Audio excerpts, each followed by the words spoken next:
Welcome to the How to Change Site Title tutorial. Today, you'll learn how to change your website's title. The topics we'll be covering today are 1. Introduction to your website title, and 2. How to change your website title.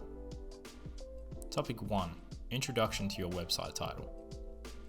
The site title that appears on your website is what users see in the search results and in the browser tab. The site title that appears can be changed on the global Elementor editor Site Settings. Topic 2. How to change your site title. Changing your site title is easy. To change your site title, enter any page on your website and click on Edit with Elementor on the top menu bar.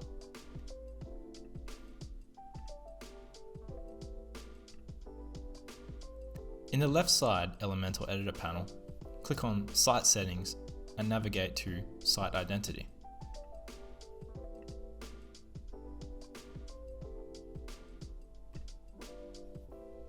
Here you can edit the site name, site description, and site logo. Click on the box under site name and enter in your site's title. Click on the box under site description and enter in your site's description. Click on Update to save these changes. You've now learned how to change your site's title.